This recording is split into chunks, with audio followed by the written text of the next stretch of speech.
volume. Let's cut that down. Okay, also, let's go back to here. And let's turn you down just about. Yeah, it had you doubled on voice. Can you hear me? Everything's good? Hello?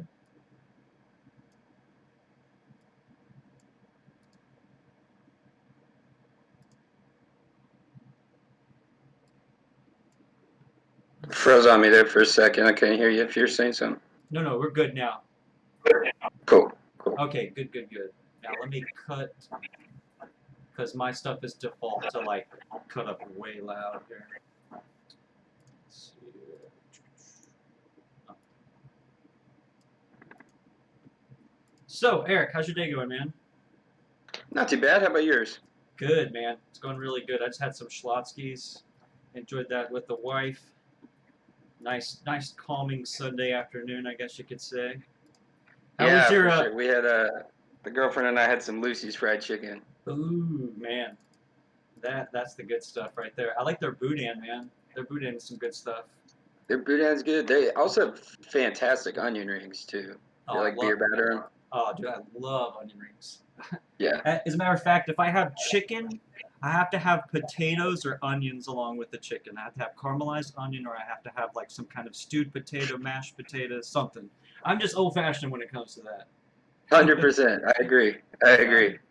Right on, man. How was yesterday? How that when I hit you up, I was like, "Hey, man, I'm ready to go when you are," and you're like, "Dude, it's Saturday, man. We still got a whole nother day." I was sitting there kicking myself. I'm like, "Oh my god, I got this guy on edge. This guy, I probably got him all paranoid." Yeah, I was freaking out. I was like, man, I could get home, but I'm a little tipsy at the moment. I don't know how good of an interview I'll give. Yeah. No, it was all good. I hope you enjoyed yourself, man. Yesterday was really, really pretty too, despite the coast having all the debacles that it was having with the hurricanes. Yeah, definitely. It was real nice, real warm. We were just outside barbecuing, throwing some cornhole. Oh man, dude, is there anything more American than that? Doesn't get much more American than that. You had to like re-release some bald eagles back into captivity or some shit, you know, to get any more American than that. I guess maybe shooting off fireworks. That really could have been the only thing that added to it. Right, mounted to your arms. Yeah, exactly. Man, lately I've been doing these late night streams and these protests, man.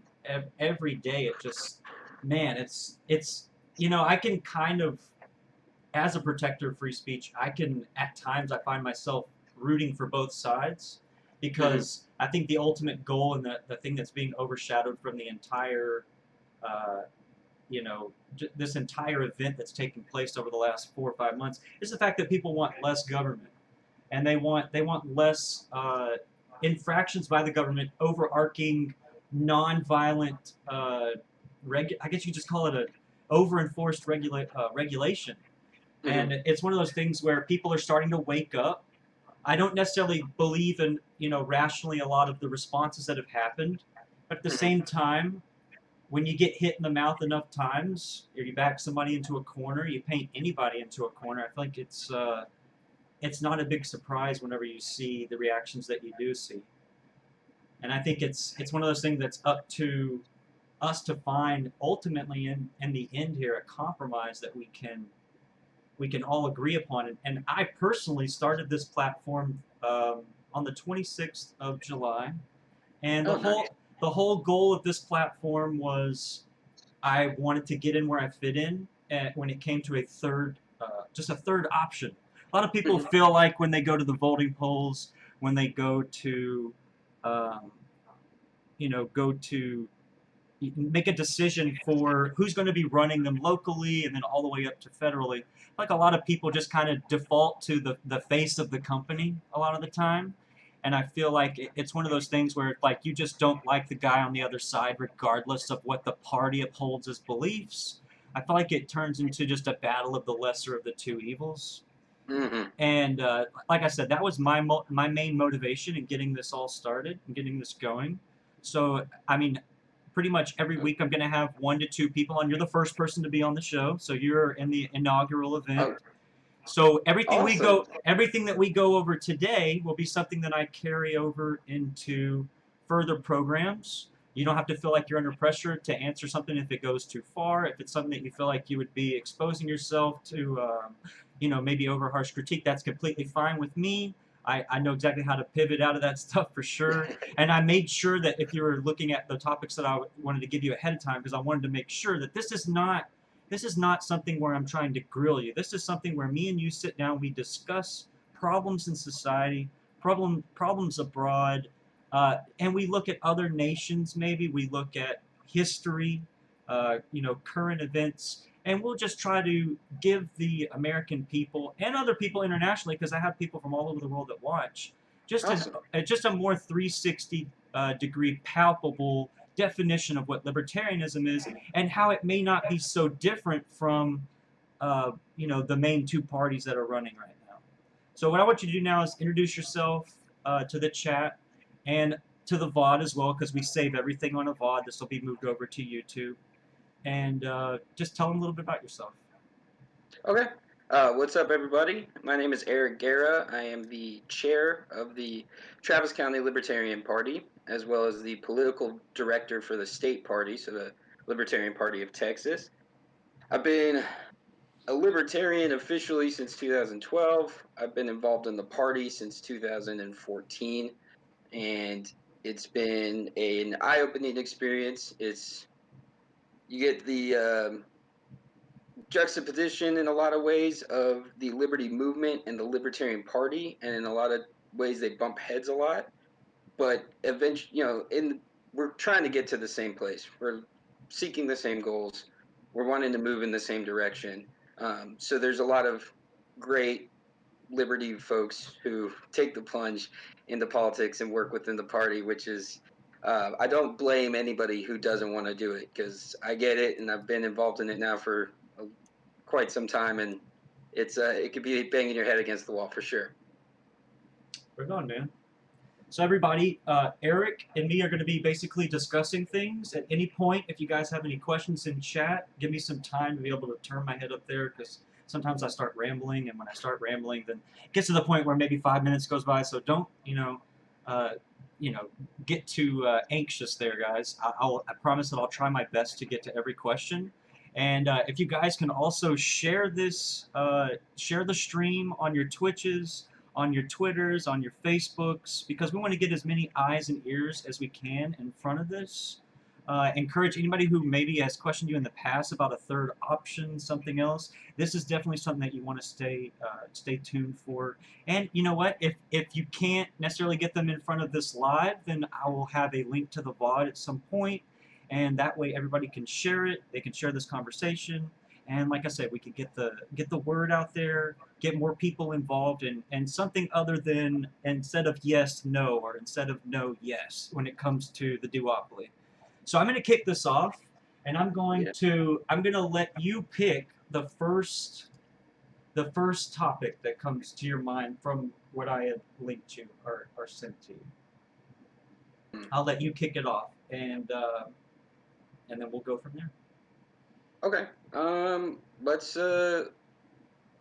talk First Amendment. It's pretty pertinent at the moment, so let's just start there. Okay, right on. Let's go First Amendment, guys. So the First Amendment essentially is the freedom of expression, the freedom of speech, the freedom of anything that does not involve impeding on someone else's civil liberties, right? So I would first ask you, Eric, what to you constitutes as free speech, free expression, and freedom of the press? Yeah. So again, it's at the time that the Constitution was written, they couldn't have fathomed the open communication that we have now. So obviously, I think anything involving the internet would fall under the doctrine of free speech. It's freedom of expression.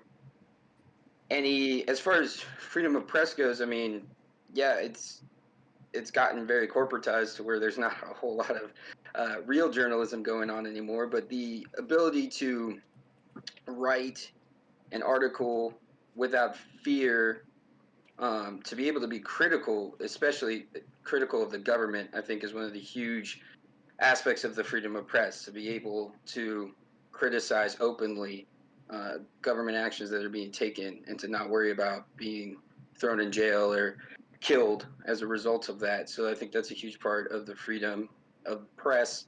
And then, yeah, as far as, freedom of assembly is a big one. I would even say probably you could somewhat put in freedom of association and disassociation in there as well. You can kind of pick and choose who you want to be around and who you don't want to be around. And, a lot of that may have to do specifically with things they say and the way they exercise their free speech. Right. It kind of goes back to the whole implicit contract, the belief of what two people agree to, and if somebody's definitely not okay with that when it comes to an assembly or something like that, it would start falling under infringing on other civil liberties for sure. 100%. So let me ask you this: at what point do you think that we draw the line on what can and can't be expressed, means, the method, the mode of expression? Because we have the ability to, for instance, right now I could post, some kind of threatening tweet, and that as well. I mean, I'm not doing anything, right? But I could be making a threat on someone's life. I could dox them. You have doxing as well. What are your beliefs when it comes to things like that?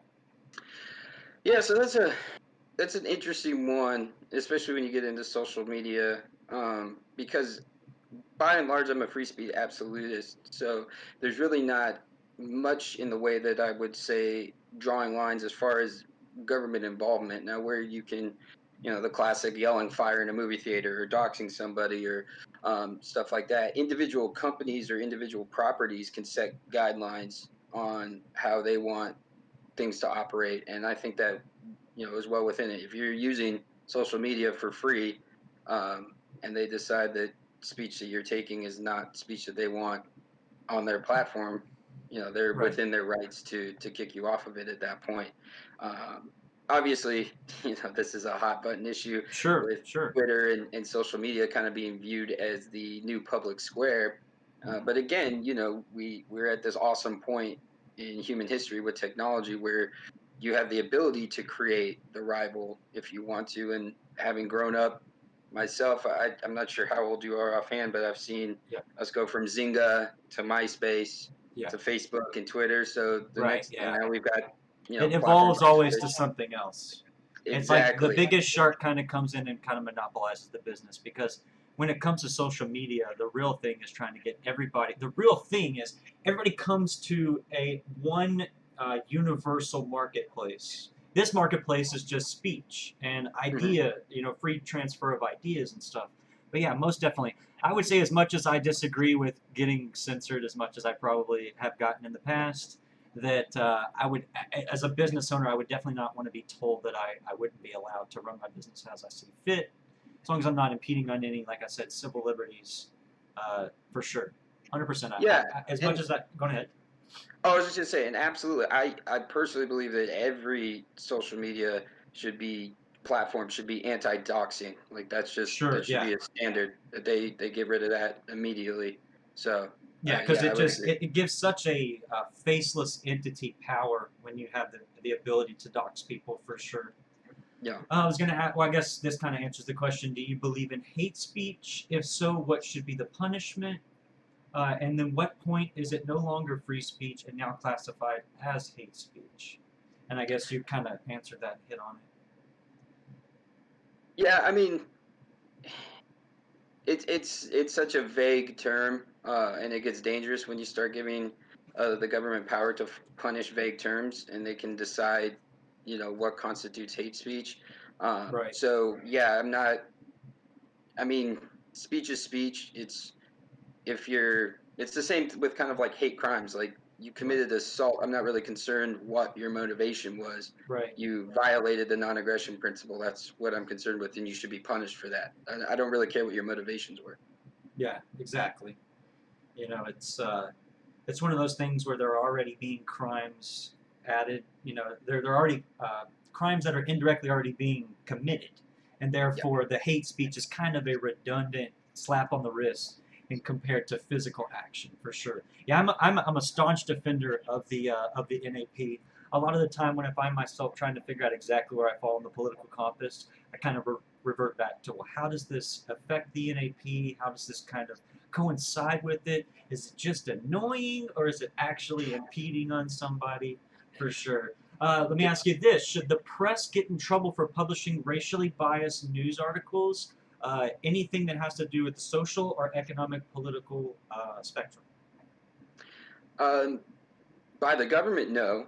I think they should get in trouble by market repercussions, and I think we're seeing a huge wave of people being red pilled to the idea of, hey, the corporate media is a direct threat to a lot of the peace and the liberty and the prosperity that America has enjoyed, and they're specifically trying to put out a worldview and a reality in front of us that isn't the case a lot of times. And so I think more and more people are starting to wake up and seek out independent news sources. And again, kind of coming back to social media, that can't be discounted when the corporate press is trying to tell you something. You could see videos from people, just regular folks posting videos online that completely refute the narrative that they're trying to spin.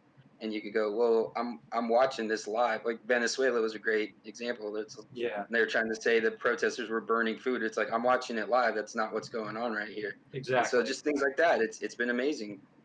Right. Yeah, I mean it's really weird when it starts to get contradictory right in front of your face. It's almost insulting as an American to have that kind of to be you know, because I'm a huge lover of America. I'm on the love fest when it comes to America because I understand what we have at stake to lose when it comes to the freedoms. Yeah, it's a double-edged sword, and there's probably a small percentage of chance of times where we're never going to get to a zero-sum ball game when it comes to zeroing out all the problems in society. Because Yeah. as you get rid of a problem, you probably sometimes create more problems by trying to manually, you know, affect a certain situation or a demographic or anything like that. So, I Yeah, I mean, mean, what I always say, libertarianism or anarchism or anarcho-capitalism, any of the kind of big tenets that fall under the libertarian umbrella, it's never proposing to get us to utopia. It's true. just better and more fair system than what we have now is what we're seeking out. We want to give everybody the best chance for success in life. Yeah, that's what I try to tell people when I'm trying to explain to them anarcho-capitalism. I tell them that the goal is to get to a zero-sum, 100% pure anarcho-capitalist state because what happens when certain people, in any situation, I'm talking on the libertarian spectrum, whether they're libertarian socialist or they're a libertarian pure capitalist, pure free market capitalist, regardless, at some point there's a fracture in society where not everybody wants to voluntarily participate. And when you Hmm. start to get dissent at any point, the only opposite force that you can apply in the libertarian utopia is authoritarian, you know, an authoritarian response. Yeah. So I try to tell people there's no way we'll ever get to whether you're talking about pure socialism, laissez-faire socialism, or laissez-faire pure free market capitalism. It'll never happen because it would require 100% participation and execution rate. So we're always going to find ourselves as a nation as we get more laissez-faire in any direction when it comes to libertarianism. There will always need to be that authoritarian wall that we have to hit at some point. At some point, we will. Because to think that as humans, if we can't even, figure out, basic societal things, how are we going to zero sum it out to just 100% effectiveness? It's never going to be like that. There's going to be moments where some kind of, because I'm finding myself every day a little bit more and more becoming more of a minarchist capitalist, and Hmm. the Night Watchman state. I've read a lot into it, and the fact that there is that soft wall there, that basic governing constraint that makes sure from the federal side or the state side that that your local government's taking care of you, and then they're making sure that whatever is there, it's competing locally with the privatized police or whatever, is making sure that that overarching source is taking care of people. And I try to explain this to people that they always say, like, they always try to give the child trafficking example for pure anarcho-capitalism. I'm like, well, that just shows you right now, like right there, that we won't allow that to happen because it violates the NAP. There's no way that we could ever allow it to happen. And how do you enforce the NAP, Eric? You would need some type of response, right? Even if it's a militia, it would still need some kind of. At some point, you have to be able to correct people. At some point. Yeah, and one of the, I'm glad you brought that up with like the child trafficking and what we just saw happen in Georgia. One of the things that I think gets criticized, or one of the biggest criticism techniques that are used by folks who are trying to pick at libertarianism or maybe ask questions about it to understand it better, is bringing up problems that exist within the government existing right now. So that's, they say, what about child trafficking? It's like, well, the system that we have right now doesn't prevent it either. So Right. again, we're trying to find a new way forward and a new path, and give people the most amount of liberty and freedom that they can. So it's kind of one of those interesting things where it's, they're constantly problems that exist now under the government are brought Right. up as criticisms of a libertarian society. Mm-hmm. Yeah, most definitely. And that kind of fades us on to the next subject that I want to lead us into here, education. And I would ask you, okay, so we're going to jump right into it. Let's do it. What do you feel as far as a public option versus a pure privatized option, or a competitive public-private charter, kind of option versus kind of like a multi-payer system, I guess, versus a universal, end-all be-all public school? Yeah, so pragmatically, I think right now, as with most things when it comes to libertarianism, or if you want to talk anarcho-capitalism or anything like that, I wouldn't want to see a change overnight to that system. It would be chaos, and it wouldn't work well. So I wouldn't want to just automatically see schools completely privatized overnight, because there would be a lot. So pragmatically, in the meantime, I think the idea of, and a lot of folks at Reason, and the Mises Institute have talked about this, the dollars following the children, I think is a huge way that they could go. I believe in Texas, that's $14,000 spent per student per year in the state of Texas. No, and the results get crappier every year. Exactly. I mean, it's no coincidence that our students, in pretty much every available metric that you can judge students by, it's been in decline since the creation of the Department of Education. Yeah. So, but no, I'm a huge proponent of private schools. We live in again, I was saying, it's amazing technological time. We're seeing the adaptability during this pandemic of different ways of schooling and different alternatives. I think a big positive is, for the first time in a long time, parents are taking a real hard look at their child's education. It's been something that they've kind of just been able to say, oh, well, the school's got it under control, or the PTA or whatnot. So, but we've got amazing technology, and we're still by and large operating schools off of the system that was designed for factory workers, to create a bunch of factory workers. Like, why has there not been huge innovation in education in the last 40 years? Right. We're still doing it the same way. So I think that would offer, there's so many options and so many awesome things that we could do, especially just allow it to come in there and just participate and compete, for sure. That would be great. Allow, I think basically what you're getting at is allowing the parents to use that tax money towards the school of their choice, essentially, right? Exactly. Right. Yeah. Because I mean, if the state's spending $14,000 per kid, and we could somehow give like $10,000 rebate back to the parents to be able to go bring that to wherever they want to, it'd be a great starting mark, because it opens up a market for the schools to be able to go, okay, well, this is the dollar amount we can, work with, and it makes them have to work from the other side of the equation, rather than knowing that there's always going to be an increase in the budget. It's always going to get a little kick up every year to take in fact more teachers and more kids, rather than saying, okay, we need to be more fiscally responsible here, and we need to, if we don't do this, we're not going to be chosen. It doesn't just come to us anymore. So I think most definitely the capitalist argument there is, I mean, think about LASIK surgery and certain things that have been in the private sector. You would think those innovations in technology would go stagnant, right? But they've actually increased, because they are under the same capitalist approach as everyone else is in the market. If I don't do well, A, I'm going to get sued into existence or non-existence, and B, I just won't be relevant. I'll go out of business. I'll go broke. So I definitely agree with you there.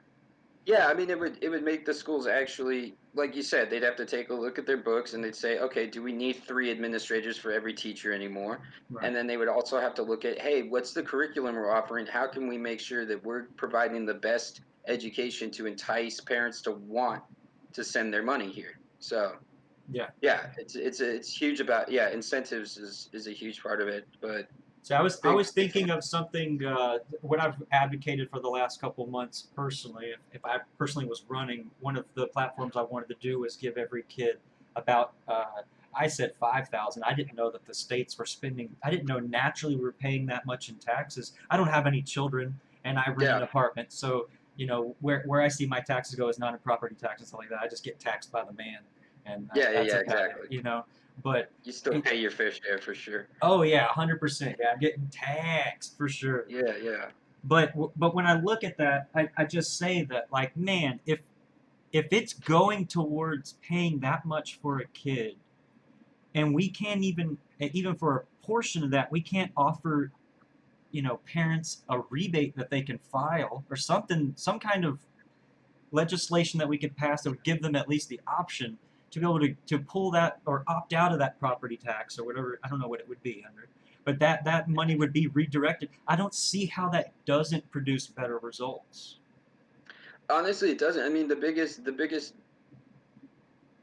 people arguing against that, the largest groups are teachers unions, Right. because again, they don't like the idea of competition, and that's been one of the things that's been surprisingly not surprising.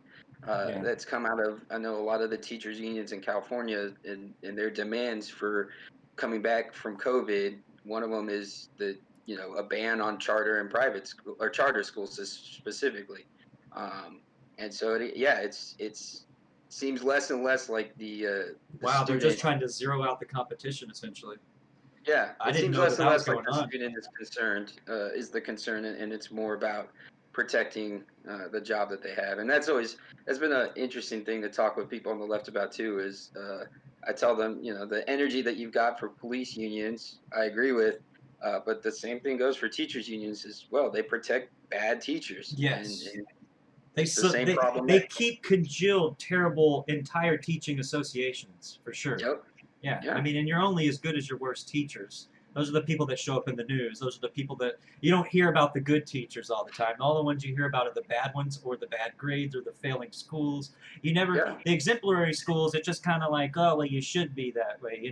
There's no real you know praise when it comes to the schools that, despite where they could be just as tainted as these other teaching associations, in entire school districts sometimes, that to be able to uplift those organizations. I mean, honestly, we know where their motivation is in keeping funding and making sure that they're running their school efficiently. But when you actually see a school system being, having a really high pass rate, high continued education rate, different things like that, those things need to be highlighted more. And the reason why is because I think it provides such a shadowing contrast on institutions that are doing it terribly. And then overall, you just get this blanketed these stats that you got the good teachers outweighing and carrying, for the bad teaching institutions. So Yeah. let's get into higher education here. So Okay. so rising costs, we know basically they're loaning out, quicker than they probably should, and essentially that's people are getting an education front loaded to them, and then people are signing themselves up for 10, 20 years of debt that they probably never make it out of. Can you elaborate more on that? Yeah, absolutely. So this has been a huge problem, and again, you kind of can track it pretty easily Yeah. to the whenever the federal government started backing student loans. All of a sudden, you saw tuition prices start to spike. You Oh, saw the amount of admin staff at these universities get out of control. Again, you've got, if it's a public school, especially, it's a bureaucratic job that's really hard to be fired from. And so you've got these 18-year-olds taking out these loans, and this is the only type of loan that they could possibly get at that age. No right. other Yeah. They entity never give them a paid off anything. Yeah, no other entity is going to give them a loan for tens of thousands or $100,000 to do anything. And then, of course, it's the one loan that you can't get out of by declaring Ooh, bankruptcy.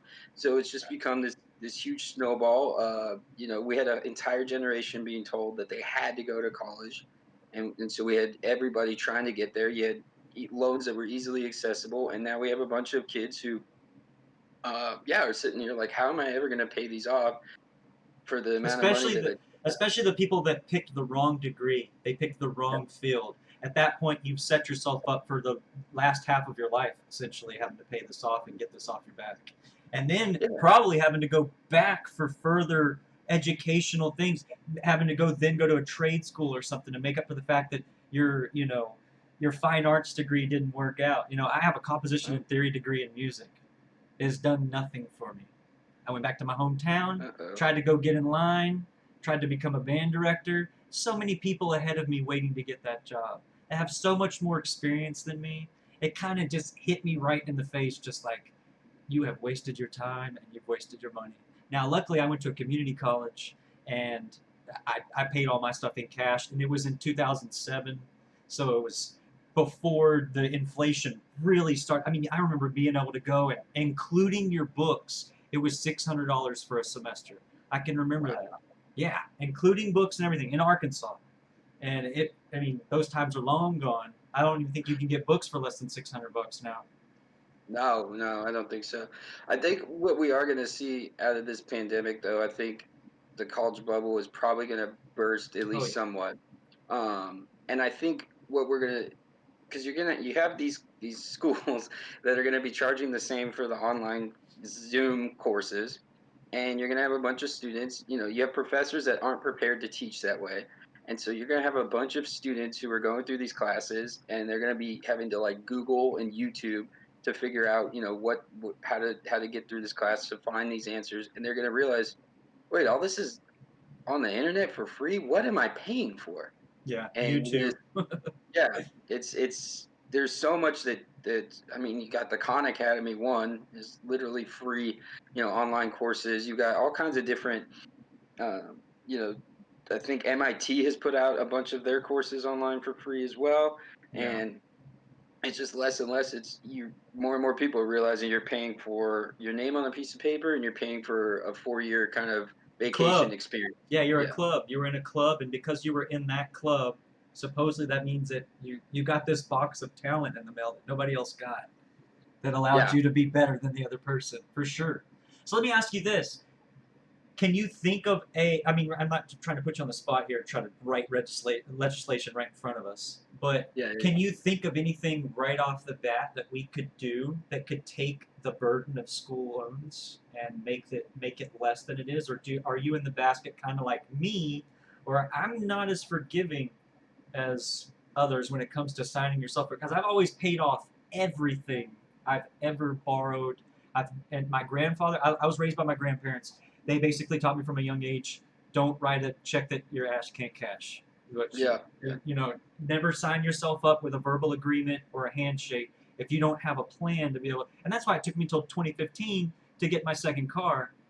I'm 33, so 28 years old, getting my second car ever. It's because I wanted to make sure that I was fiscally ready to sign up for it, and uh, I put a pretty large down payment on it, and I paid it off in less than 2 years. And very nice. it's a really nice car, and like I said, I made all of those necessary things happen before I went and signed myself up for that. So I kind of find it insulting to someone like me who has earned that credit rating, my business has a fairly large line of credit as well, just because we don't ever over borrow what we know we can't produce back within a certain amount of time. And it to me, it comes off, because I'm just going ahead and get that bad feeling out there, is it kind of rubs me raw that there's just this movement to completely forgive this debt, just to write it off, or to uh, I mean, I would be okay with maybe a 10-year payoff plan where we just cancel off the principal, these ridiculous principles like the banks put on there, and then just say, be happy you're getting anything back from these people that obviously didn't do anything with the money that you gave. How do you expect for them to pay you back? That's personally where I stand. Where do you stand on it? Yeah, so totally understand that line of thinking, and I don't disagree with it at all. I also am of the belief that if you give out a bad loan, that's also on you. Like, you, as somebody giving out money, it's your responsibility to give it out wisely. So I think probably the best one of the best solutions would be to allow it to be a debt that could be wiped away by like Chapter 11 bankruptcy. Then you as an individual, you're still taking the credit hit. I mean, you're gonna have an uphill climb to get back into that. But I think it also punishes the predatory loan people as well who were Yeah, giving out these loans that they had no business to be giving out. So, exactly. yeah, Yeah, it punishes oh, them for basically just irresponsibly printing out and writing. Because I've kind of done some research on how banks even like produce money, and they can, as long as the federal government will go and say, okay, that's cool. When they go and check up on them, they can write any amount of money that they really want to somebody in a yeah, loan. yeah, and the Fed's been keeping interest loans so artificially low for so long that they're basically able to borrow money for free. Yeah, I mean, 1% or something. So it's essentially free money that they can borrow, and the Fed's going to be willing to give it to. I mean, we just saw them give 1.5 trillion to banks during this pandemic. So yeah, yeah, it's. I think there should be some punishment that goes that direction as well. yeah. So let's transition into, let's see here. Let's go into healthcare here. So Okay. right now in the country, we have, you know, kind of a, I call it a catch-22 when it comes to healthcare, because I think Hmm. that there are a multitude of ways that we could retool the current healthcare system that would allow for instance, competition, or would allow for just the removal of pre-existing conditions, for instance, and allowing people to then make a new gap in the market. I mean, my Hmm. personal beliefs are essentially when, if we were to be able to remove the mandate, then I think what would happen is I think companies would have to be more earnest in the, in giving a more quality price rather than just kind of following the trend upward every year. Hmm. I think what would happen is you'd have somebody, for instance, let's say that I'm a healthy individual. Let's say that you're not a healthy individual. I get Okay. accepted. I get accepted on the silver plan, or the silver plan includes an eye appointment, basic teeth cleaning. I go to see the doctor to make sure that I get the 30-year-old checkup, all of that stuff. That's included on the insurance, and then you don't get accepted to that because you have, let's say, a pre-existing condition.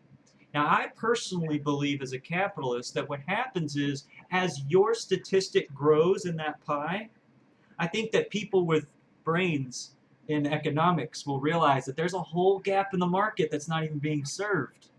So they'll be like, man, I'll tell you what, we could just take a little cut on the profits that we made off of teeth cleaning, boy, and we could, get them into the market here where he's paying, let's say, 60 a month. We can get this guy in for 100, 110 a month. I think over time, what would happen is your demographic, the pre-existing condition demographic, regardless of where you are on the spectrum, would open up all of these little holes in the market that are being underserved. And I think companies would not want to let those dollars be missed and wasted opportunities. I feel like personally they would jump into that market and feel that necessity. Now I don't know if that's like the anarcho-capitalist in me kind of coming out, but I've just started to in my mind just kind of say I don't see how it wouldn't make things better whenever people like me. I know someone who watches the stream. He's not in here right now. I don't know if you're in here, Destroyer. Say something if you are. But Destroyer pays $480 a month, and he's a perfectly. He said I ain't even used the insurance, and that to me is insane. That what has happened is because someone that knowingly has lung cancer has treated their body terribly their whole life would get accepted into this basic health care plan and would then I would have to, toe that line because they don't want to have to way grossly overcharge that person for all the services that they're going to ultimately be used. How do you feel about that? Yeah. So I mean, you brought up. There's obviously a lot to unpack here, but you brought Not up bad. LASIK. No. I love it. You brought up LASIK earlier, and that's a great example of the market working awesomely. We have this health surgery that's elective by and large, and it's become hyper competitive. It's become really awesome. It's gotten better as time has gone on, Yeah. and it's super affordable. Yeah. And all three of those things are because of the fact that it's out operating as a market and they're actually having to compete. So when it comes to healthcare, yeah, I want to see it way more open competition market. I think we get locked into this idea of everybody deserves uh, or has the right to healthcare. Which again, philosophically, we could get into that all day. I don't believe you have a right to somebody else's labor, so True. that argument doesn't work for me. What I think everybody has a right to is affordable market healthcare. And so yeah, we could have market healthcare that looks like cell phone options, where you just have all these different providers, all these different options that you could go with. You don't, you're a single dude, you don't need the family plan. You probably only need catastrophic. You can pay any other stuff you want to out of pocket because you'll know the exact prices that you're going in to pay for. You're not going to go in and they'll be like, oh, it's either going to be $1,200 or 14,000. We don't really know. Yeah. And so but another part of that you were talking about, over time, it's also going to incentivize not only to pick up those people with existing conditions to get some of that money. It's also going to incentivize moving towards health, like actual taking health into account. Right now, Right. there's not really much thought given to like preventing people from having to go to the hospital or see the doctor or anything like that. It's you make a lot more money when you're having to do stuff to people. But if we start getting in there and the insurance companies are actually, acting with and not having to, compete with the government Medicare, which will just pay whatever and nobody cares anyway, Yeah.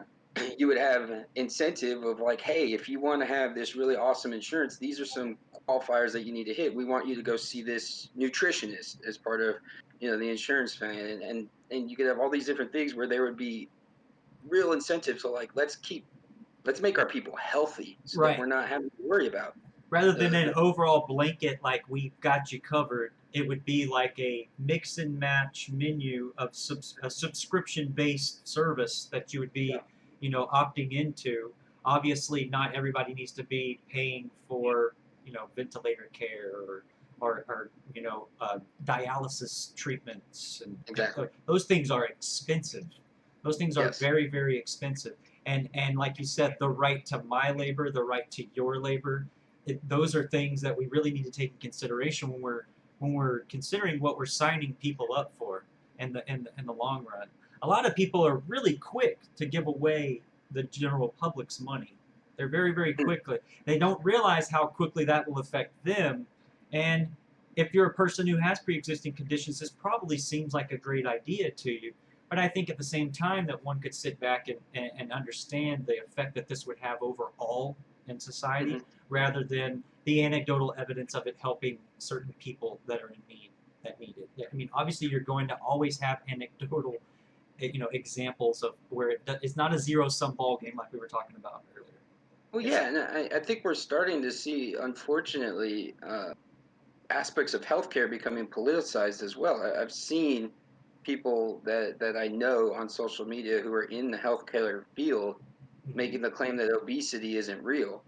And if that's going to be something that certain healthcare providers and people within the healthcare industry are going to be saying to people, that's going to be driving up costs because that's not you could have the idea of being comfortable in your body and loving yourself and whatnot, but we can't just ignore the health repercussions of somebody who would fall into the obesity range and all the things that are going to come with that. So if we're talking about single payer or something like that, you're going to have Well, at some subsidizing of point, at that some lifestyle. yeah, at some point that bottleneck is going to occur. Mhm. To promise everyone you can take care of them, what if an actual plague broke out and everybody, it was survivable? I'm not talking about the inevitable is inevitable, But Yeah. if something were to come that we could, prevent in a even quarter population capacity, what happens whenever it affects everyone? The doctors, everyone that's involved at that point.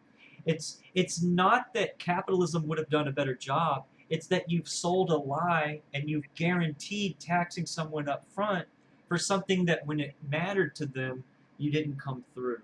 And you can look at Canada's healthcare system. People are starting to lean on it now, and you look at the amount of time it takes to get basic health services done, and they don't even have major problems going on. They don't have like some particular type of epidemic outside of COVID. They don't have Yeah. some crazy epidemic that's stressing those particular health services. Yet it still Yeah. takes 70 days just to get a prostate exam. It Yeah. takes no, that's 100 days. It takes 70 days if your heart needs a bypass. You better just be good for 70 days. You better Yeah. just chill out, That promise is already being broken on a very small scale. I talk to Canadians all the time because I play World of Warcraft. That's my drug of choice. I'm an MMO player, and I think it's one of the most libertarian Yeah. games out there, and outside of the people that run it.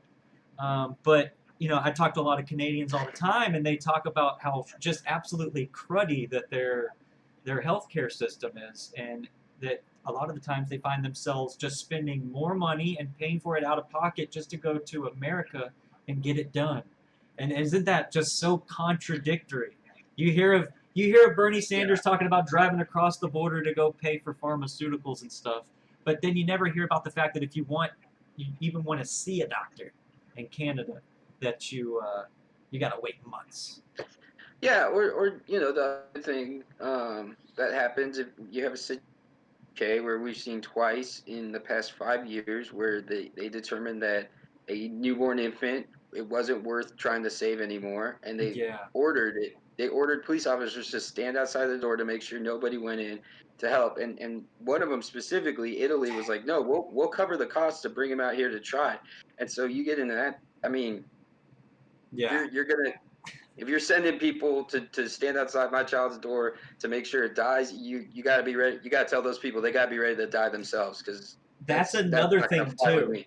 That's another thing too to touch on. Like just another element of that is the fact that you are no longer, in essence, a person that is fully taken in the accountability of your self worth when you are, you know, basically a victim to socialized healthcare. Mhm. Your livelihood and you living is greatly averaged in to everyone else. So you personally don't necessarily even have control over the outcome that's going to happen from needing those healthcare services, because it's all going to be like you said, like the newborn baby was not deemed allowed, essentially, for all intents and purposes, was not allowed to be given a fair shot. Yeah. And you're going to find more things like that happening probably on the elderly side as we live longer, and we find ourselves using much more machinery, technology, nurses, equipment for the extension of life beyond what we would consider the average lifespan. And Yeah. that's something that will also be factored into your universal healthcare costs. Yeah. I mean, and then at what point, people enjoy eating what they want to now, but if it gets to truly socialize and the government's really gets down to breaking down dollars and cents, they could decide, well, this is what you're allowed to eat. Or how much And, toilet paper you're allowed to buy. or anything, yeah, anything along those Remember lines. when And we had so the it's, TP shortage, um, and they were already telling people, hey man, based off what we have right now, you can only buy one pack. And I remember they even had like the communist toilet paper. It literally looked like they repurposed the hand napkins from like a public restroom. I think it was yeah, called yeah, Sure with an H. But yeah, yeah. no, But price gouging is a bad thing, yeah, even though it helps prevent situations like that. So it's a fun thing to be a libertarian in situations like that and just go, well, this is something we literally have been talking about for decades and we love to talk about. So yeah, um, if you're gonna try to go philosophically with us on this, you're probably gonna lose, because this is stuff that we think about and talk about a lot. yeah. And we talked about, let's see, Single payer. Let's get into some other controversial stuff. Second Amendment. Do you Oh believe yeah. do you believe there are any limitations to the Second Amendment that are currently in place that are justified, uh, that we have on the books right that you can think of, not to put you on the spot? I mean, shall not be infringed is pretty black and white to me. Um, I could see pragmatically the argument for somebody, a violent felon, not being able to purchase. I could pragmatically see that. Yeah, Um, but yeah, especially if you're talking about age, you're deciding that an 18-year-old can't buy a pistol for home defense, but they can be sent over to war. There's a lot of contradictions where it comes to that. And then also, right. I mean, let's just be honest. We can huff and haw and argue about this till we're blue in the face. But one, there's 300 million guns in the U.S. or something along those lines. So those, you're not getting rid of them. Good luck at trying to confiscate them. And two, I mean, You can 3D print we're, one. we're yes, exactly. So it's pretty much a moot point at this point because anybody could 3D print one, and it's only getting better, the Oh ability yeah, to 3D print. It used to be one that you could fire once, and now you're able to almost 3D print entirely, semi-automatic weapons. So it's crazy, it's dude. it, it really is just one of those where it's like, I mean, yeah, you can make yourself feel good about it, but in the end, it's pretty much an argument that's over at this point. How do you feel about the NRA and the ATF? Uh, uh, Want to see the ATF disbanded along with all the other three-letter agencies. Right. But the NRA, not a huge fan of. They've proven time and time again that they are in support of gun control when it suits them. Right. Not forget, PR moves. Just yeah, all yeah. PR It's moves. as soon as the Black Panther Party showed up to the California state legislature with state capitol rather with rifles and guns, the NRA was instrumental in passing a bunch of assault Yeah. weapon ban. Sorry, Conveniently, automatic right? weapon ban. Yeah, Yeah, conveniently. yeah, Hey, we're yeah, gonna yeah. make it So illegal. We're gonna make it illegal. Gun Owners of America Association. There's a bunch of other associations that are actually proponents of the Second Amendment that I'm a much bigger fan of. Yeah. Yeah, don't really care about the NRA. Not interested in them at Right. all. Yeah. They're not. I think they're just redundant. I mean, when Yeah, you have an amendment that's just so broadly and eloquently put, I mean, there's no need to now fit a glove over it and knee pads and a helmet and stuff. I don't think and any again, of like that's we said, needed. you could 3D print it now, so it's really becoming less and less of an argument that needs to be had. Much more stealthy. Yeah. So let's get to the topic of lethal force and when to Okay. use it. I'm going to provide anecdotals here. If you don't want to comment on the anecdotals because they're just so prevalent in what's going on here, you do not have to give your personal thing. You're familiar with Kyle Rittenhouse and the. Yes. Okay. Would you like to comment on that at all before we even, or you may just sidestep it completely?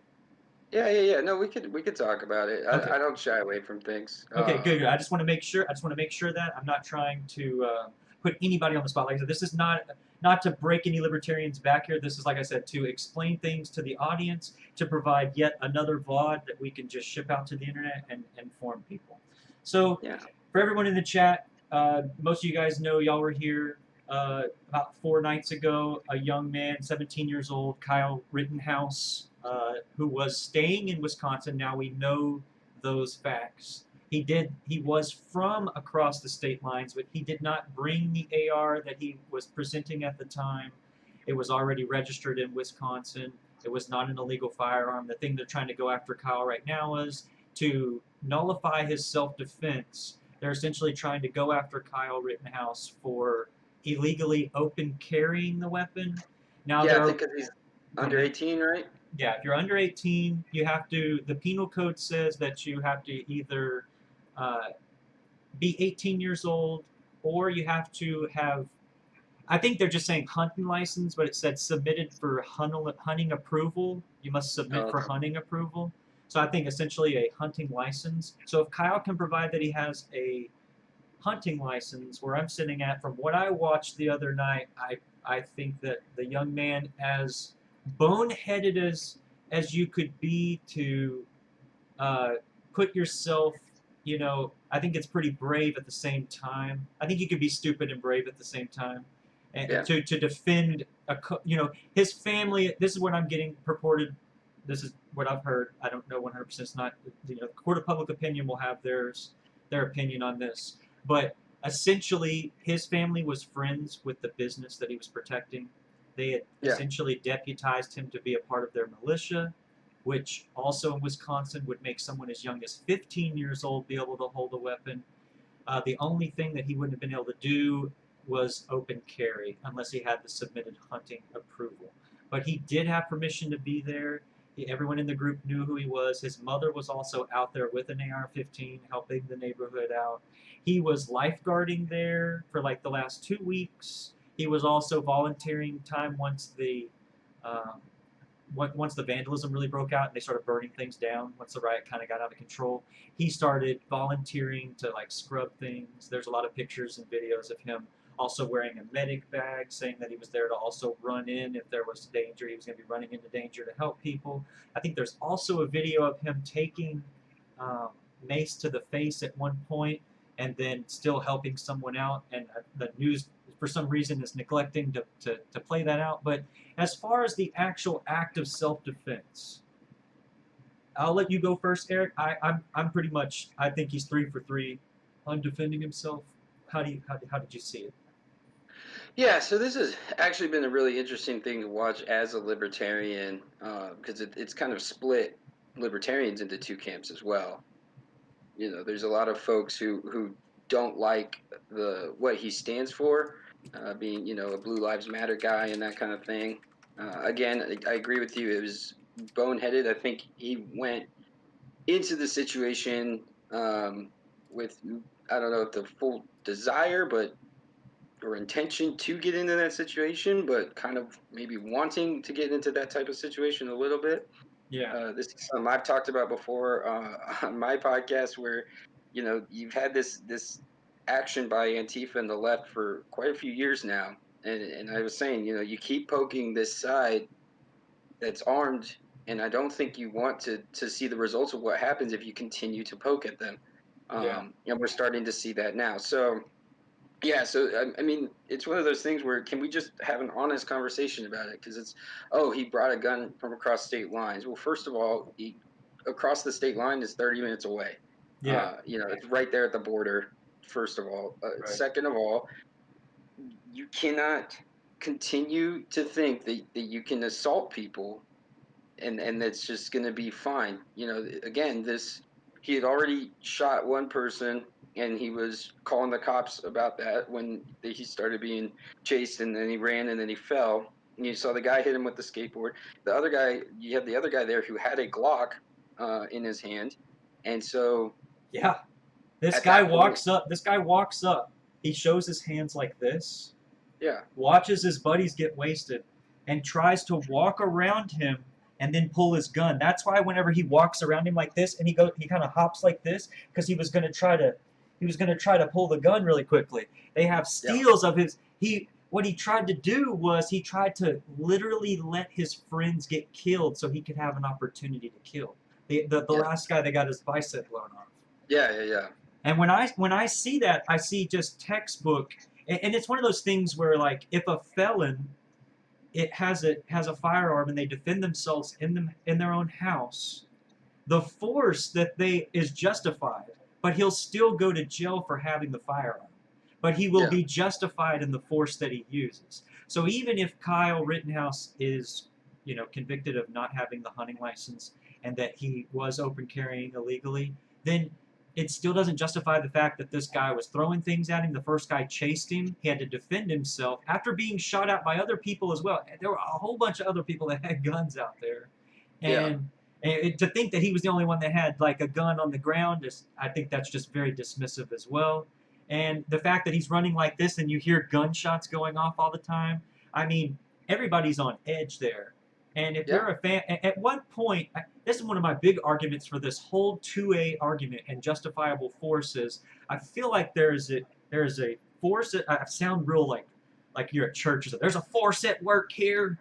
But there's a force that I think is paying people to incite this a lot more than it needs to be. And I feel like what they're doing is they're trying to drive the notion of gray area of when it's acceptable to defend your property or someone else's property with your own life. I think they're trying to destroy that because I hear this argument yelled all the time. Well, it's just property. It can just be No. replaced. If you got insurance, just the asinine responses that I hear from this. And it's like, would you tell, I mean, you got insurance on your body, why don't you just let them shoot you, right? And then the insurance will pay for it, right? And it just instantly shuts them up every time. But I personally think that there is a greater force at work that I don't even think maybe even has anything to do with the government, because I can't imagine people in power wanting to lose control of the chaos that they start. I think at some point that they try to maintain control of it, because then if they lose control, then it's everybody, and freedom at stake. So I think that they're, personally, just to get the conspiracy theorists out there all spooked up, but I personally think that there is a force that, and you can call it Antifa. I've heard that they're not really centralized. They like to call themselves. They're a lot more centralized than the media likes to put out. Oh yeah, 100%. Like how do they all show up to the RNC in nice hotels? That one night ago they were in Portland. I'm streaming the same person in Portland, and then the next day they're in Chicago, and then the next day they're in DC downtown. I'm just watching this, and I'm just like, how does this, And and here's another thing where that they're not motivated to do this. They have to be being incentivized because they're out there attacking Rand Paul, I'm sorry, and this guy who's authored the most bills that have to do with police reform and making things more kosher as far as civil liberties go. And the bill regarding the exact person, say her name that they were talking about. Oh man, he said her name a lot on the Senate floor. Yeah, he did. He lobbied a lot. What he understood was there was nothing he could say that was going to chill that mob out. If they didn't know that he had authored that bill, that they didn't know who the heck he was. They just saw politician. They just saw politician, bill writer, and they just wanted to bully him. He was just spoke at Trump's thing. So yeah, he's just a Trumpkin. Yeah.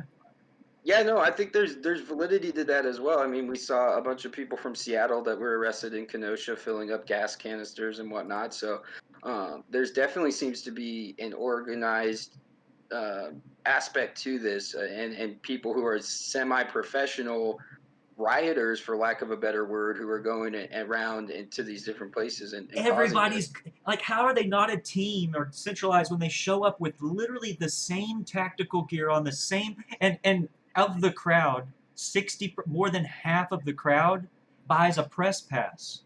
When do you see people buying press passes to be able to go? That's at an event usually, right? Something that's staged.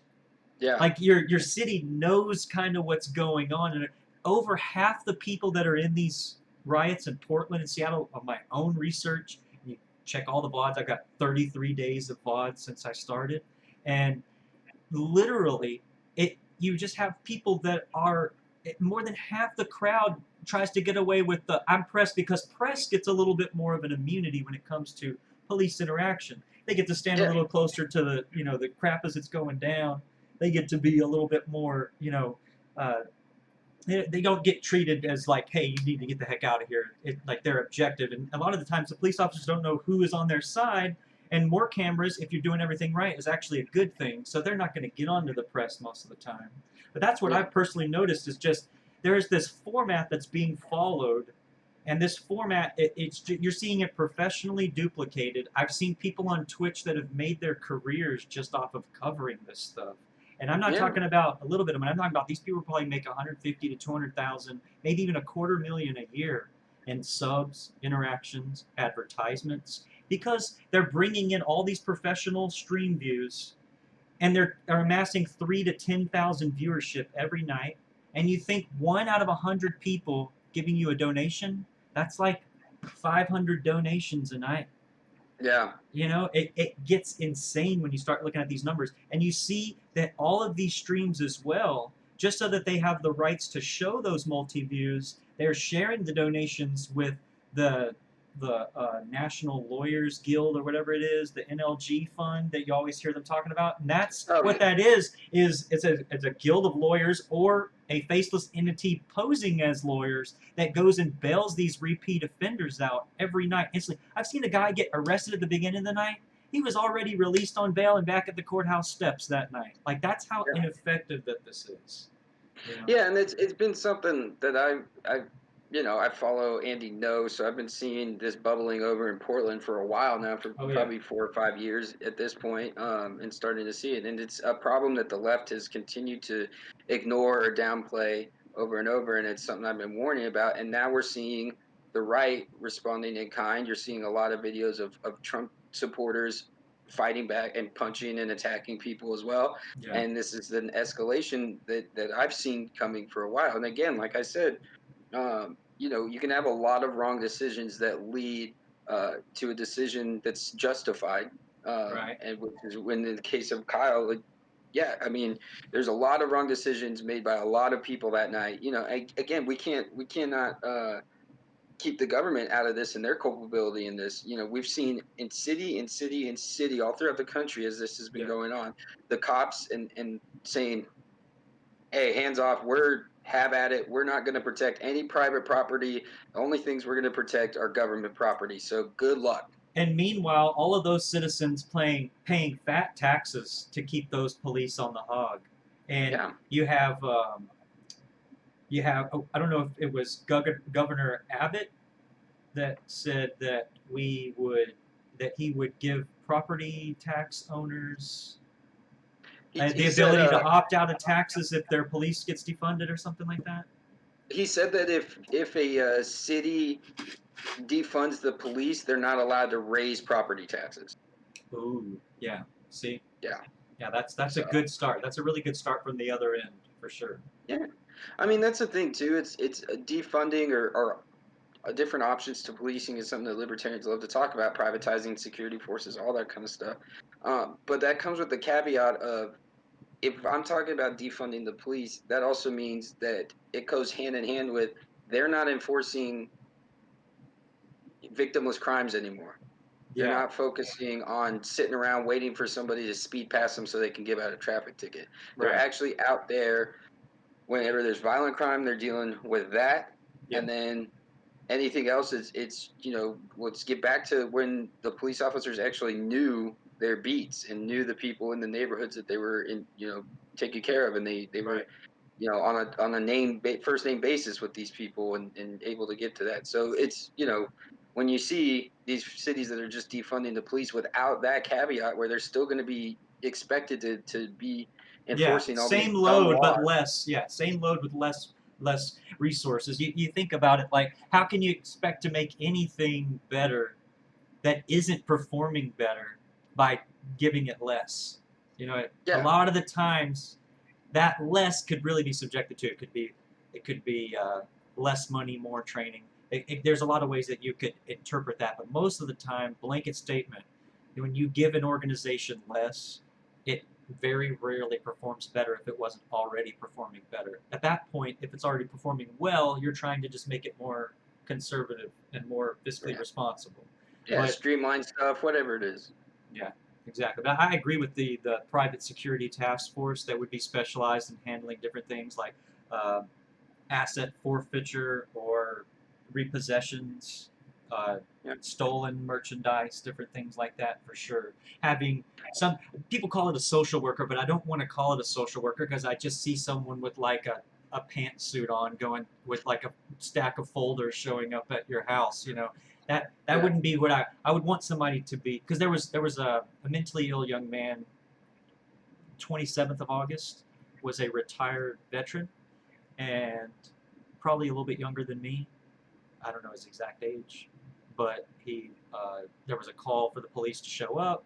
They sent two veteran officers with an officer in training, and they show up, and this guy he had a gun on his waist under his shirt, and they sat there and talked to him for like an hour, 30 minutes or something like that, and they tried to get close to him to try to say, hey man, your family is called, and what they did was the family called the rehab place Okay. and or not. I don't know if it was rehab. I'd say rehab, but it was some kind of mental health facility. Okay. And I don't know. I honestly don't want to put any kind of stigma. I don't know what the young man's problems were, Yeah, yeah, yeah. and what his ailments were. But I know that in looking that they reached out to the organization called the sheriffs. The two veteran deputies go out there with the guy in training. They show up, spooks the guy. They get him calmed down. They get close to him. Next thing you know, this guy's reaching for his gun. At what point do we say we're sending a social worker out to those circumstances? And I look at what happens, and when I watch the video of the young man, or the like the slideshow that they show because they haven't released the full video, but I just can't see a social worker doing better than that. And that's a mental health case, right? Maybe a tandem of the two, having a social worker there, having to be present with the deputy. That's maybe something that we could look into. I don't know. I don't want to put you on the spot with how you would particularly handle something like that, but it just kind of makes you think, like, what could we do better there? They ended up, long story short, they ended up wrestling the guy. He didn't grab his gun at first. This is the story. He grabbed one of their tasers. They tased him. He didn't respond to it. He kept fighting. One of the officers felt their life was in danger, and they fired 2 shots into him. That's exactly what happened, or as it's said by their report. But the police officer, or the guy who went and did the little presser afterwards, he said, and I don't see any police chief saying I think that my guys did a good job. But this guy said, I think my guys did a good job. I don't know what that means, and I'm going to let the court of public opinion and a jury decide that. But I personally lamenting on it, I just can't see where us sending a social worker out to something like that would have produced any positive result, you know? Yeah, for sure. I mean, well, part of it too is we don't know because again, like you said, the two deputies show up, so he's on edge already. Oh, yeah. You know, so he's on edge. Obviously, things are heightened at the moment nationally, so tension between the citizenry and the cops is gonna be at an all-time high as it is. So, um, yeah, I mean that's a tough one. It's one of those where when you're talking about libertarian ideas or getting to a libertarian society, one of the things that kind of makes it difficult to talk about or to talk with people about when they ask really good questions, pointed questions like that is um, we don't always know exactly what the solution's going to look like, or even if there is a legitimate solution that's Yeah. going to be satisfactory to everybody. When we say we trust the market to figure a lot of things out, a lot of that is the market often finds ways to solve things that you could have never conceived of.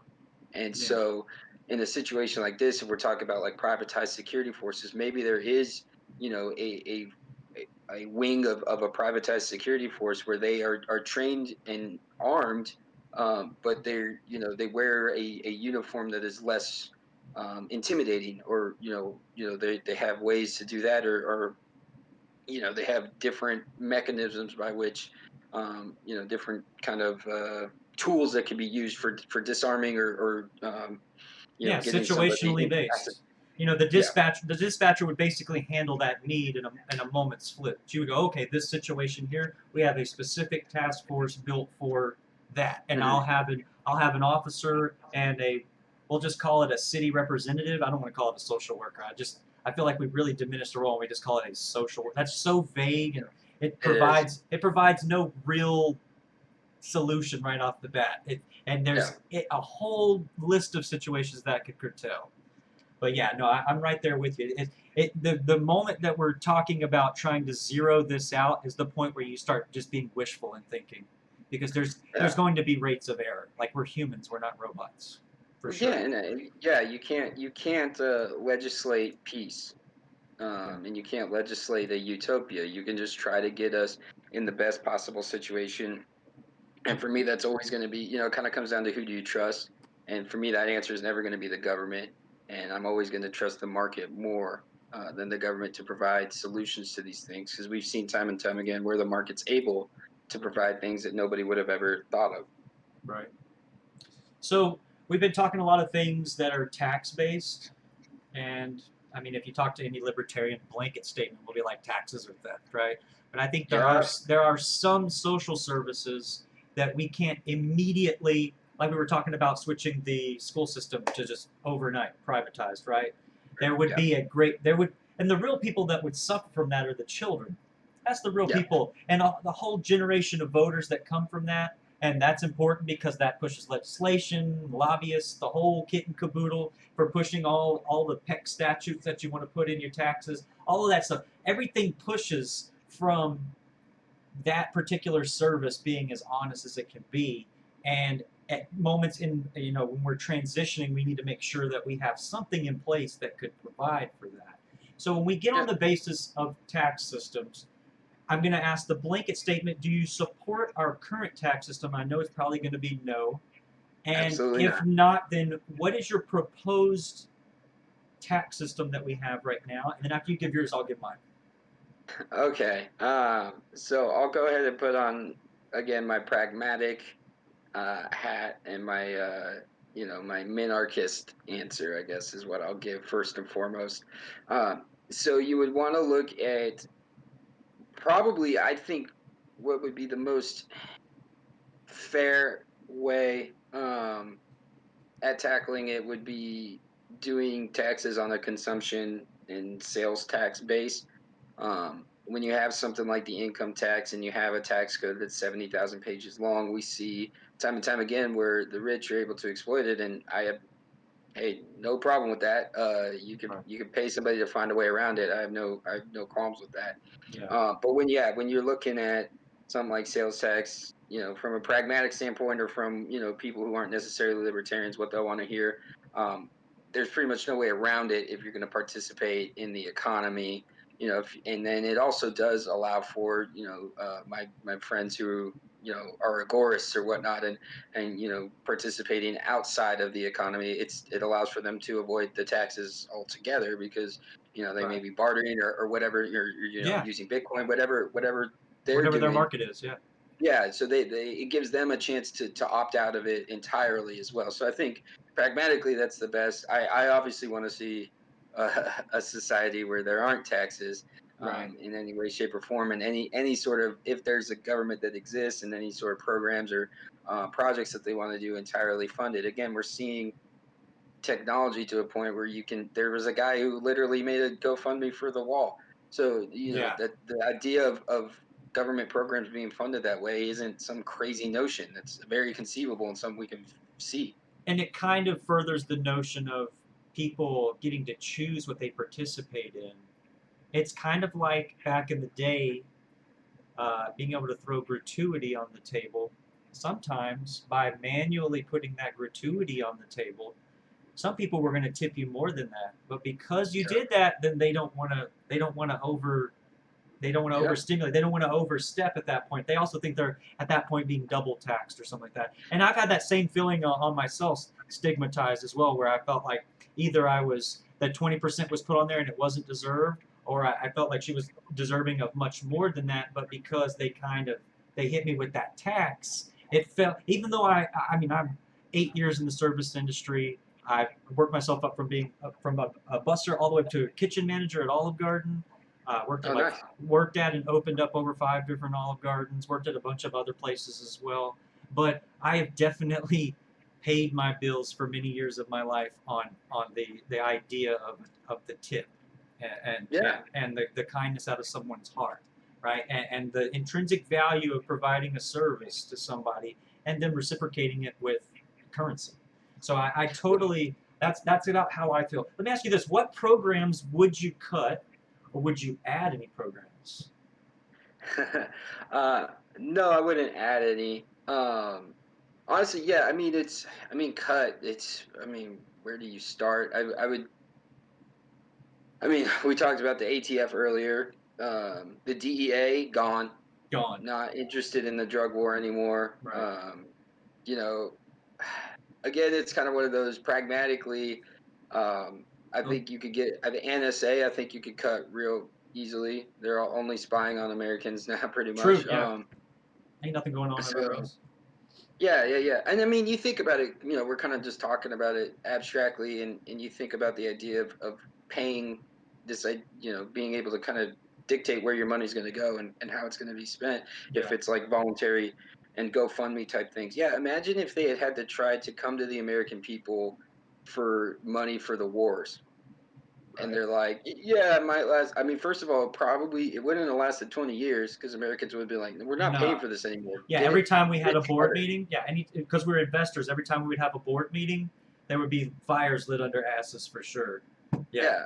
So yeah, they were able to just get away with dumping. I mean, it's a staggering number of trillions that the Pentagon just can't account for over the Yeah. past 15 years. And so yeah, you get into these points of in I could go on about the Fed too, but it's kind of Yeah. given the United States a credit card to charge things on. And so you Yeah. notice that, world wars started after central banks became a thing because now you were able to fund it on credit basically, and you're able to fund wars on credit instead of actually having to put the resources into it. And so I think for me, war is a huge thing. So Yeah. any of the entities that are involved in war, and any of these entities that are just straight up lying Yeah, like the about where the CIA and money. stuff. Yeah, launching coups, meddling in foreign affairs, toppling empires. Overnight. With really small, you know, symbolic, killings and shit that we don't even hear about. Yeah, And then it's declassified 40 years later. Like just the yeah, other day, they just declassified something else where we had thrown a coup in Iraq. yeah. Not Iraq. It was Iraq, Iran, somewhere in that particular part of the Middle East that I was reading on, and they were just not, and we would not even know about it. Oh, the 1953 one in Iran. I want to say it was 1970 something. Oh, that might have been okay because we There was did too. something Yeah, like we did. brand new. It's brand new. They just released it the other night, and no, not the other night. It's like a year ago they released it. But Okay. somebody linked it to me in the chat, and we went over it. And because I Yeah, thought I was reading something, I was like, why is this not in the headlines? Because I was just reading it minus the date, and then I looked at there was like 1976 or yeah, 1979, yeah, something yeah, like yeah, yeah. that. That But makes yeah, sense. Yeah, I mean and they literally armed Al Qaeda in Syria. So I mean it's just funded it. We it is. funded our banks funded World War II, both sides. Yeah, yeah, People don't like to talk about that, but our banks are insidious, and yeah. people think that the banks have to like answer to the government, and to a degree they have all of the power. Because what happens is you have the Fed, which is in charge of our money, but also acts as an independent entity, and then you have dudes who leave J.P. Morgan as a CEO and then just become the head of the Fed, and Yeah, so you just have it's just this old boys and girls club of bankers and who's who of banking, and then super elite. they're now deciding who they're gonna print trillions of dollars and give them to. So it's no wonder the banks are always the first ones paid off whenever the Fed's divvying out money. Right. So we were talking about the military. Obviously, I would probably not be wrong in guessing that you don't necessarily support the current military budget. Absolutely not. Absolutely not. So let me ask you this: would you like to see that cut by 25%, 50%? Just round numbers, round easy numbers. I think, yeah. So I think what I've always said is it should be audited every year. And I think that whatever they can't account for, that money's taken out of your budget. You don't get to have that money Yeah, anymore because we don't twenty know what you're thousand doing dollar, with it. $20,000 toothbrush, man. I'm getting Yeah, yeah, skeptical there. yeah. When you have the Pentagons, that's just like, yeah, we can't account for however many trillions of dollars. So that's gone. First of all, second of all, I mean, and again, it's a pragmatic approach to this where it's not just hey slash this budget and you figure it out. It's also why do we have 30 bases surrounding Iran? Right, We got to start. Why do we have bases in 150 countries? So it's right. pulling that stuff back as well. It's Cool. again, and as with government and everything, there's a lot of bureaucracy in it, and a lot of jobs that are preventing automation. So we're not advancing technology in a lot of ways in order to keep these jobs that humans can fill, and so we're kind of hampering ourselves in a lot of ways. So there's a lot of room to trim the fat in a lot of ways when it comes to the military. What is your response to Trump has been doing some what do you call it? I guess some diplomating. He's been diplomating hard, AF as they say, as the Zoomers say. He's got UAE and Israel. They're working Yeah, yeah, together now, recognizing them for the first time in like 25 or 26 years, like that.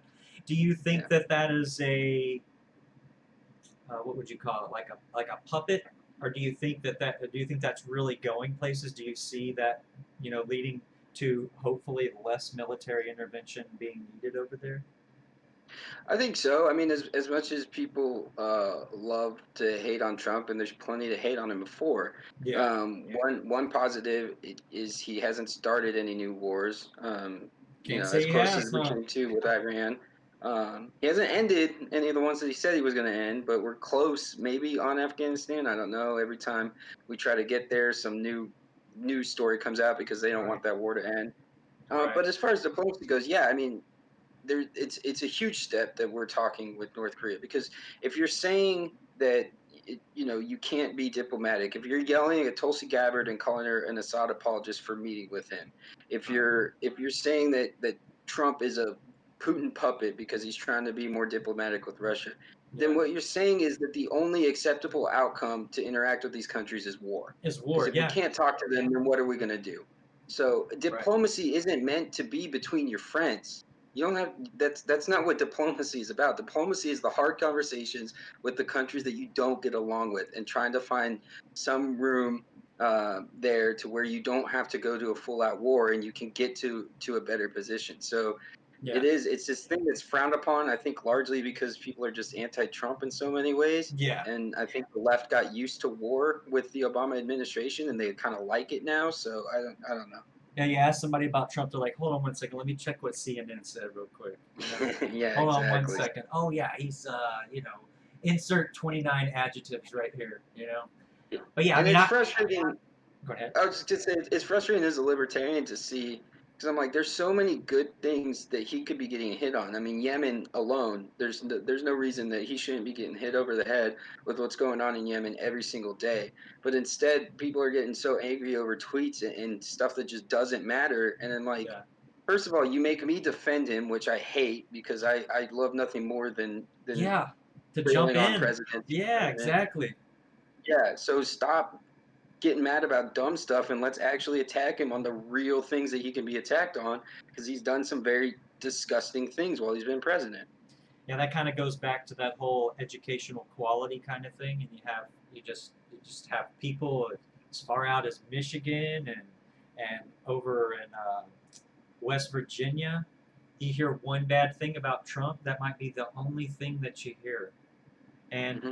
let in the coal mines, they don't care about what's happening overseas, stuff like Yeah. that. It's one of those things where our media is not doing good diligence in making sure that they're accurately representing what's going on.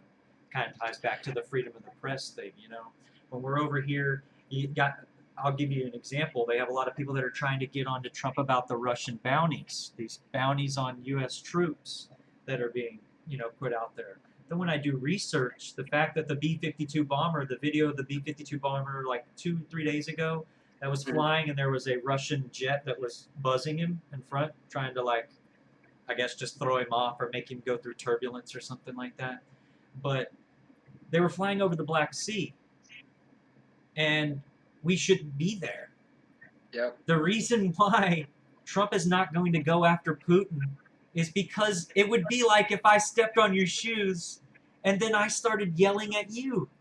We Yep. probably shouldn't have been there. We were probably in a moment of dire need where we needed to get across, and the only way we had to get there safely was to cut across somebody's yard, that part of wherever their air surveillance was or wherever they're controlling.